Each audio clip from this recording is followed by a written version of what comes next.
Sorry, पण खरंच सांगतोय, नाही ग तुझ्या इतकं धाडस माझ्या अंगात. क्षणभर डोळ्यासमोर अंधार होता. शौर्य असे हातपाय गाळून कसं चालेल? क्षणभर वाटलं आज मी तुम्हाला भरून आलं होतं तिला. इतका वेळ अडवून ठेवलेला अश्रूंचा बांध आता फुटला होता. शौर्याच्या गळ्यात पडून ती ढसाढसा रडत होती. तुम्हाला काही झालं असतं तर मी आणि बेबीने काय केलं असतं? तुझ्यासारखी रणरागिणी असताना मला काय होणार आहे? श्रुती, आपली स्वर्गगाठ इतकी कमजोर नाहीये ना जी कोणी एरागेरा येईल आणि ती तुटेल. सावित्रीने जसे सत्यवानाचे प्राण यमाकडून परत आणले होते, तसेच अश्रुतीने तिच्या सत्यवानाचे प्राण वाचवले होते. शौर्य तिची समजूत काढत होता. तिचं त्याच्यावर त्याच्यापेक्षाही जास्त प्रेम होतं हे तिने कृतीतून दाखवून दिलं होतं. शौर्य तसाच तिला मिठीत घेऊन बसला होता. जेवून घेतेस? बरं वाटेल. तिने त्याच्या छातीवरचा चेहरा नकारार्थी हलवला. श्रुती, बेबीसाठी थोडंसं खाऊन घे. औषधं घ्यायची आहेत. त्याने रमाईला फोन करून जेवण वरच रूममध्ये मागवलं. शौर्याने तिला बेडला टेकून बसवला आणि तिच्या पायातले शूज काढू लागला. शौर्य, नको ना, म्हणजे मी काढते ना, मला फ्रेश पण व्हायचंय. तिने पुढे झुकून त्याचा हात बाजूला केला. शौर्यही ऐकायला तयार नव्हता. तिच्या पोटामुळे तिला खाली जास्त वागता येत नव्हतं. शौर्याने जबरदस्ती तिचे शूज काढले आणि तिला सावकाश बेडवरून खाली उतरवलं. तीही हसत फ्रेश व्हायला निघून गेली. श्रुतीचा आवरल्यावर शौर्यही फ्रेश झाला. तोपर्यंत रमाई त्या दोघांसाठी जेवण घेऊन आली. श्रुती नको नको म्हणत असताना शौर्याने जबरदस्ती तिला जेवू घातलं. औषधं देऊन तिला कुशीत घेतलं. दोघेही एकमेकांच्या मिठीत झोपी गेले. शौर्याला सकाळी नेहमीप्रमाणे जाग आली. त्याची नजर श्रुतीवर गेली. त्याचं टी शर्ट घट्ट धरून ती झोपलेली होती. तिला असं लहान मुलासारखं घट्ट बिलगून झोपलेलं पाहून त्याच्या चेहऱ्यावर एक हलकंसं हसू उमटलं. कालचा क्षण त्याच्या डोळ्यासमोर तळला आणि त्याच्या अंगावर सरसरून काटा आला. काल श्रुतीने प्रसंगावधान दाखवलं नसतं तर आज? त्याने पुन्हा श्रुतीला घट्ट मिठीत घेतलं, पण त्याच्या चुळबुळने श्रुतीला जाग आली होती. शौर्य, काय झालं? काही नाही. गुड मॉर्निंग, तो तिच्या कपाळावर ओठ टेकवत म्हणाला. गुड मॉर्निंग म्हणत ती त्याला पुन्हा घट्ट बिलगली. श्रुती आता त्याच्या केसातून हात फिरवू लागली.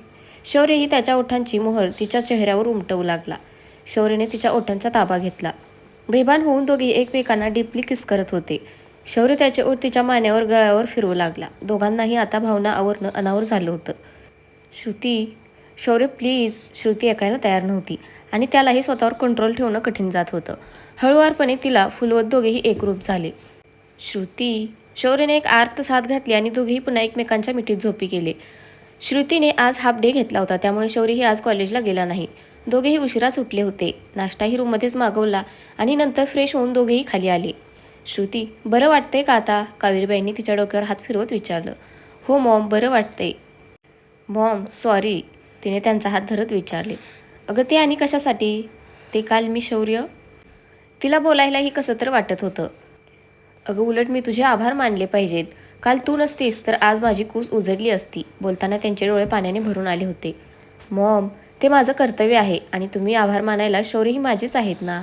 हो बाळा, पण काळजी घे. तुझ्या ह्या अवस्थेत तू खूप स्ट्रेस घेतेस. ते बाळासाठी चांगलं नाही आहे. इट्स ओके मॉम, त्याशिवाय माझं बाळ स्ट्रॉंग होणार नाही. नाही हो करत शेवटी तिने शौर्यला तिला सोडायला आणायला यायची परमिशन दिली. दुपारनंतर श्रुती पुन्हा पोलीस स्टेशनमध्ये पोहोचली. शौर्य तिला सोडून ऑफिसला निघून गेला. श्रुती पोलीस स्टेशनमध्ये जाताच सगळ्यांनी तिला जय हिंद म्हणत सॅल्यूट केले. काय अपडेट्स? श्रुतीनं डोळ्यावरचा गॉगल काढत विचारले. तोंड उघडायला तयार नाहीत. एक शिवी हसडत रणदिवे सर म्हणाले. शुद्धीवर आले की पुन्हा सुरुवात करा. मोकळा श्वास घेऊ देऊ नका. पुढच्या आठवड्याची तारीख पडली आहे निशांत मर्डर केसची. चला कामाला लागा, बोलून ती तिच्या केबिनमध्ये गेली.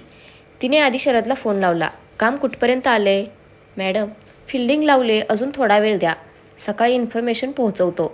आणि माझ्या पर्सनल कामाचं काय झालं? मॅडम ते आधी धनंजय काळ्यावर फोकस कर. पण मॅडम, तुम्ही का त्याच्या मागे लागलाय? म्हणजे खूप स्ट्रॉंग माणूस आहे तो. इतक्या सहजासहजी हाती लागणार नाही.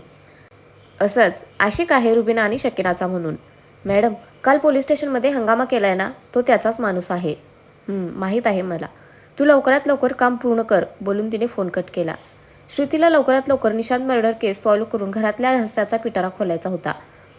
धनंजय काळेबद्दल अजूनही माहिती हाती नव्हती, पण रुबिना आणि शकीना तिच्या हातात होत्या. शिवाय जैनोद अन्सारी होताच. किती दिवस तोंडाचं कुलूप उघडत नाहीत तेच पाहते. साधारण 8 वाजत आले होते. श्रुती तिची निघायची तयारी करत होती की रणदिवे सर नॉक करून लगेच तिच्या केबिनमध्ये आले. श्रुती, अनिश पाटीलची खबर मिळाली आहे. कुठे आहे? मग त्यांनी त्यांच्या खबरीने दिलेली इन्फॉर्मेशन तिला सांगितली. एक टीम घेऊन जा आणि त्याची कंडिशन कशी आहे ते पहा, नाहीतर हॉस्पिटलमध्ये घेऊन जा. ओके श्रुती, तू आणि सर ठीक आहात ना? म्हणजे कालच्या प्रकारानंतर? हो सर, सगळं ठीक आहे. प्रसादच्या खबरीने आधीच इन्फॉर्मेशन दिली नसती तर मी अलर्ट नसते. मला वाटतं पोलीस स्टेशनमधल्या काही गोष्टी बाहेर जात आहेत. कोण आहे ते शोधून काढलं पाहिजे. असं का वाटतंय तुला श्रुती? आत पोलीस स्टेशनपर्यंत मजल मारली आहे त्यांनी म्हणून. तुला काय वाटतं मोरे असेल का? म्हणजे निशांत सरासोबत तो कायमचा असायचा? नाही, निशांत सरांच्या बाबतीत जे घडले त्यावरून मोरेसारखा संसारी माणूस तरी ह्या सगळ्यात पडणार नाही. नाईटचं कोणी? रणदिवे सर म्हणाले. नाही सांगता येत सर. असं डायरेक्ट कोणावर बोट नाही ना दाखवू शकत आपण. बघू, माझे काही खबरी लावतो कामाला. Okay sir. आधी अनिश पाटीलची सुटका करा. ओके बोलून रणदिवे सर निघून गेले. शौर्य श्रुतीला फोन करत होता. तीही तिचावरून घरी निघून गेली. आज ही दोघे एकमेकांच्या मिठीत विसावले होते. कालच्या प्रकारानंतर दोघेही एकमेकांची अधिक काळजी करत होते. रात्री साधारण 10 वाजता रणदिवे सरांचा फोन श्रुतीला आला. अनिश पाटीलची सुखरूप सुटका केली आहे, पण त्याची अवस्था खूपच नाजूक होती. त्यामुळे त्याला हॉस्पिटलला ॲडमिट करावं लागलं होतं. श्रुती, नेक्स्ट वीक सुट्टी टाकली आहेस ना? हो शौर्य, 1 दिवसाची टाकली आहे. का? फक्त 1 दिवसाची? मग अजून किती दिवस शौर्य? घरात जाम बोर होतं. अजून 2 दिवसांची सुट्टी टाक. पण का? मी सांगतोय म्हणून. मलाही तुझ्यासोबत वेळ घालवायचा आहे. पण शौर्य, पण नाही बिन नाही, तू सुट्टी टाकणार आहेस. बरं टाकते. गप्पा मारत दोघी एकमेकांच्या मिठीत प्रेमाचा वर्षाव करत झोपी गेले. दुसऱ्या दिवशी पोलीस स्टेशनला पोहताच श्रुतीला शरदचा फोन आला. मॅडम, ह्या रुबीना आणि शकीनाचा धंदा त्याच्या जोरावरच चाललाय. आत्तापर्यंत ह्या लोकांनी अनेक मुलींना उद्ध्वस्त केले. हॉटेल रंगरसिया, रेड मारा, बरंच काही हाती लागेल. हे हॉटेल त्याचंच आहे. ओके, अजून काही इन्फॉर्मेशन हाती लागली की कळवतो, बोलून शरदने फोन कट केला. श्रुतीने मिस परिणिती, प्रसाद आणि रणदिवे सरांना तिच्या केबिनमध्ये बोलावलं आणि त्यांना ह्याविषयी सगळी माहिती दिली. आणि आज रात्री मिशन हॉटेल रंगरसिया ठरवून तिने सांगितल्याप्रमाणे रेड मारायचं ठरवलं. सर, ही इन्फॉर्मेशन फक्त आपल्या चौकात राहील. ओके बोलून सगळे आता रात्रीच्या मिशनच्या तयारीला लागले. श्रुतीने एक नंबर फिरवला. Hello miss Devaki. येस, कोण बोलतंय? ओळखलं नाहीस का? श्रुती, राज्याध्यक्ष. ओ मॅडम, तुम्हाला कोणी कसं विसरेल? स्त्रियांसाठी तुम्ही एक मिसाल आहात. प्रेग्नेंट असतानाही इतक्या मोठ्या कामगिऱ्या बजावता. इट्स ओके, इतकंही काही मी मोठं काम करत नाही. मी फक्त माझं कर्तव्य बजावते. बरं, एक न्यूज कव्हर करणार का? व्हाय नॉट शुअर मॅम. तुमच्यासोबत काम करायला कोणाला नाही आवडणार. ठीक आहे, मग एक ॲड्रेस सेंड करते आज रात्री. मॅडम, मी आणि माझी टीम हजर असेल, डोंट वरी. ओके बोलून श्रुतीने फोन कट केला. धनंजय काळे, तुझ्या कुंडलीत श्रुती नावाच्या शनीने पूर्णपणे प्रवेश केलाय. आता ह्या शनीच्या फेऱ्यातून वाचव स्वतःला. श्रुतीने शौर्याला फोन करून आज घ्यायला येऊ नका म्हणून सांगितले. शौर्य खूप चिडला होता तिच्यावर. ह्या अवस्थेत रात्री उशिरापर्यंत काम करायची काय गरज नाहीये, पण ऐकेल ती श्रुती कसली. श्रुती आणि टीम 3 गाड्या घेऊन त्यांच्या मिशनच्या दिशेने निघाले. मॅडम, नक्की कुठे जायचंय? मोरे परिणितीला विचारत होता. माहिती नाही मोरे, मॅडमनी त्यांच्या गाडीच्या मागे गाड्या घ्यायला सांगितल्या आहेत. पण तरी पण. थांबा मोरे, मॅडमना फोन लावते, तुम्ही त्यांनाच विचारा. सॉरी, मॅडमना फोन नका लावू प्लीज. मॅडम माझी वाट लावतील. आधीच निशांत सरांसोबत होतो म्हणून त्या खार खाऊ नाहीत. मग गुपचूप गाडी चालवा. ओके म्हणून मोरे गुपचूप गाडी चालवू लागला. रात्री श्रुती आणि टीम उशिरा हॉटेल रंगरसियाजवळ पोहोचले. झगमगतं हॉटेल पाहून सगळ्यांचे डोळे दिपले. बराच खर्च केलेला दिसतोय, रणदिवे सर हसत म्हणाले. सर, तुम्ही एक टीम घेऊन हॉटेलच्या मागच्या बाजूला जा आणि प्रसाद, तू, परिणिती नाईक आणि कॉन्स्टेबल माया आज जाऊन परिस्थिती पहा. सगळेच आता सिव्हिल ड्रेसमध्ये होते, त्यामुळे त्यांना कोणीही ओळखणार नव्हतं. बाकीची टीम माझ्यासोबत राहील. श्रुती, तू जास्त धावपळ करू नकोस. तू शक्यतो गाडीतच बसून राहा. हो सर, मी इथेच आहे. श्रुतीने सांगितल्याप्रमाणे प्रत्येकाने आपापली पोझिशन घेतली. प्रसाद आणि बाकीचे सगळे आत गेले. हॉटेलच्या नावाप्रमाणे सगळंच रंगरसिया दिसत होतं. मॅडम, इथे सगळंच रंग लाल दिसतंय. कामाकडे लक्ष दे, इतकं श्रुती म्हणाली. सगळीकडे बड्या बापाच्या औलादी दिसत होत्या. गाण्याच्या तालावर सगळे झिंकताना दिसत होते. डान्स करणाऱ्या त्या तरुण मुलींना पाहून परिणितीचे तर डोळेच फिरले. त्यांचे शॉर्ट ड्रेस, मेकअप आणि त्या स्वतःच्या नादात नाचण्यात मग्न होत्या. सर, काय लाईफ आहे ना? असं लाईफ पाहिजे. सर, मी काय म्हणते, एकदा डान्स करूयात का? प्रसादने तिच्याकडे रागाने पाहिलं. ती ऐकते इतकंच तो म्हणाला तसं तिने हाताने तोंड दाबून धरलं. प्रसादचं लक्ष आता एका मुलाकडे गेलं. तो कसलीशी पुडी त्या मुलांच्या हातात देत होता आणि ती मुलं त्या पुडीसाठी त्याच्या खिशात पैसे कोंबत होते. परिणिती, लक्ष ठेव, मी आलोच म्हणत प्रसाद त्या गर्दीत घुसला. हा, स्वतः गेले डान्स करायला, मला एकटीला सोडून. परिणिती, श्रुती जोरात ओरडली. सॉरी मॅडम, एकदा सांगितलेलं कळत नाहीये का? कामाकडे लक्ष दे. Yes madam. परिणितीचं लक्ष आता एके ठिकाणी गेलं. काही मुली त्या तरुण मुलांना स्वतःच्या सौंदर्याने भुलवत होत्या. त्या मुलांना स्वतःकडे ओढत होत्या. ती मुलंही नशेत त्या मुलींच्या आता मागे निघाली होती. मॅडम, इथे सगळा उलटा झोल आहे. इथे मुलीच मुलांना फसवत आहेत. प्रसाद, कुठे आहेस? 1 मिनिट श्रुती. इतक्यात प्रसादने त्या पुढी देणाऱ्या मुलाचा हात धरला. तसा तो मुलगा प्रसादला धक्का देऊन पळू लागला. प्रसाद त्याच्या मागे पळाला. हॉटेलच्या मागच्या बाजूला रणदिवे सर आणि टीम दबा धरून बसले होते. सर सावध. रणदिवे सरांनी लगेच ॲक्शन घेत त्या मुलांना पकडलं. त्याच्या 2 मुस्काटीत देऊन सरांनी त्याच्या हातात बेड्या ठोकल्या. त्याच्या खिशातून अजून पुड्या बाहेर पडल्या. मोरे, ह्याला पकडून ठेव. मोरे त्या मुलाला घेऊन श्रुती असलेल्या ठिकाणी गेला. सर, कुठे आहात तुम्ही? खूप मोठा झोल आहे इथे, प्लीज लवकर या. प्रसाद आणि रणदिवे सर आत हॉटेलमध्ये आले. सर, इथे मुलीच मुलांना फसवत आहेत. श्रुती, काय करायचं? काय करायचं म्हणजे ताब्यात घे सगळ्यांना. ओके, परिणिती, माया, लागा कामाला. श्रुती, शेखावत मॅडमना आत पाठव, गरज लागेल. तशा लगेचच कॉन्स्टेबल शेखावत मॅडम आत हॉटेलमध्ये गेल्या. प्रसाद आणि रणदिवे सर हॉटेलच्या वरच्या बाजूला गेले. तिथेही सारखीच परिस्थिती होती. इथे अजून 3 जणांना प्रसादने सेम पुड्या विकताना ताब्यात घेतले. सर, मी आणि नाईक यांना घेऊन जातो, तुम्ही ह्या रूम चेक करा, आलोच मी. रणदिवे सर आणि परिणिती एक एक रूम चेक करत होते. अनेक सुसंस्कृत घरातल्या मुलगी नशेच्या अवस्थेत दिसल्या. त्यांचा अवतार पाहून रणदिवे सरांनी तोंड फिरवलं. परिणितीने मात्र एकेकेच्या सणसणीत कानाखाली लावत त्या मुलींना बाहेर काढायला सुरुवात केली. आई वडील रात्रीचा दिवस करून तुमची हाऊस मौस करतात, हे ह्यासाठी का? रागात परिणिती एकेकीच्या डोळ्यासमोर काजवे चमकवत होती. इकडे प्रसाद आणि नाईक त्या 3 मुलांना घेऊन खाली पोलीस गाडीजवळ आले. त्यावेळी आधी पकडलेला मुलगा मोरेला धक्का देऊन पळून जायच्या बेतात होता. पण तोपर्यंत श्रुतीने त्याच्या पायावर गोळी चालवली होती. मोरे, बघताय काय? उचला आणि आत टाकायला. आणि जरा डोक्याचा वापर करा. गन काय शो ऑफ करायला नाही दिली आहे.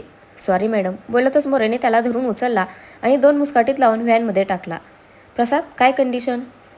ही मुलं आतमध्ये असलेल्या मुलामुलींना नशेच्या पुड्या देत आहेत आणि त्यांच्याकडून पैसे घेत आहेत. म्हणजे आत अजून माल असणार आहे. कदाचित असेलही. रणदिवे सर आणि परिणिती चेक करतायत.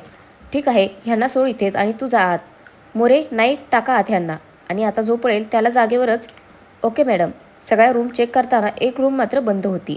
रणदिवे सरांनी त्या रूमचं लॉक मॅनेजरला उघडायला सांगितलं, पण तो फक्त स्टोरेज आहे असं सांगून उघडायला नकार देत होता. सर, रेग्युलर हप्ता देतो आम्ही, तरीही तुम्ही कशी काय धाड टाकलीत? उघडतोस की इथे आता जागेवर? Okay sir. कपाळावरचा घाम रुमालाने पुसत मॅनेजरने ती रूम ओपन केली.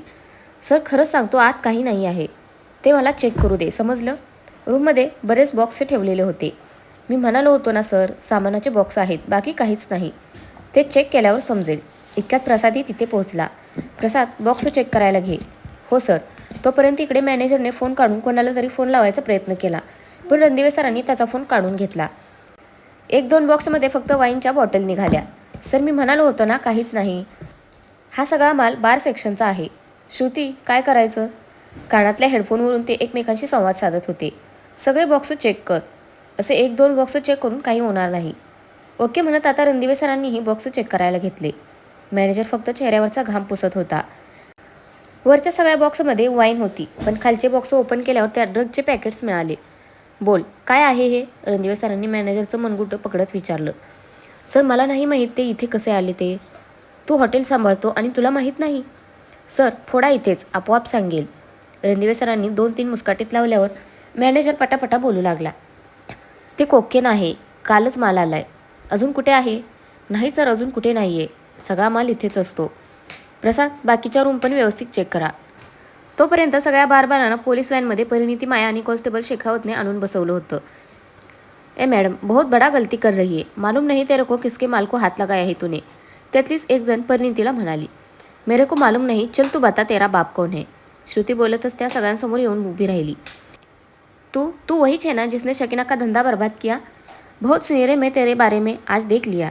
सुन, वो छोड़ेगा नहीं तेरे को. श्रुति हंसली. मुझे पकड़ने की उसकी औकात भी नहीं है, समझी?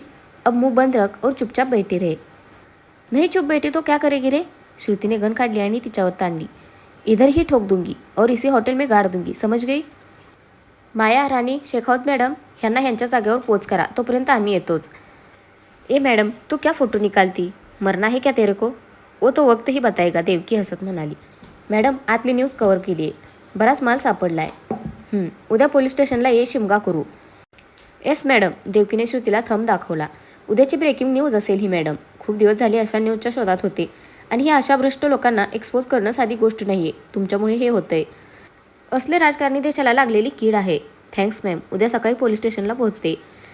बोलून देवकी तिच्या टीमसोबत निघून गेली. आतला सगळा माल मॅनेजरच्या माणसांकडून प्रसाद आणि रणदिवे सरांनी हॉटेलमधून बाहेर काढला. श्रुती, हा माल पोलीस स्टेशनमध्ये ठेवणं चुकीचं आहे. सर, प्रसादला माहीत आहे कुठे ठेवायचं आहे ते. ओके, आम्ही बघतो हे सगळं, तू घरी जा आता. सर वाट पाहत असतील, प्रसाद श्रुतीला म्हणाला. आधी पोलीस स्टेशनला जाते, मग घरी जाते. हा सगळा माल व्यवस्थित ठेवा. उद्या शिमका करायचा आहे आपल्याला. श्रुती, ह्याचं काय करायचं? प्रसाद मॅनेजरला घेऊन आला होता. सोडून दे, हा फक्त इथे बांधलेला कुत्रा आहे. चल आता तुझ्या मालकाला खबर दे. शनीने तुझ्या राशीत प्रवेश केलाय. शनीची साडेसाती तुझ्यावर चालू झाली आहे. देशील नाही निरोप? चला गाड्या काढा म्हणत श्रुती गाडीत बसली. मॅनेजर डोक्याला हात लावून तिथेच बसला. तर फ्रेंड्स, आजचा भाग कसा वाटला नक्की कमेंट करून सांगा. धन्यवाद.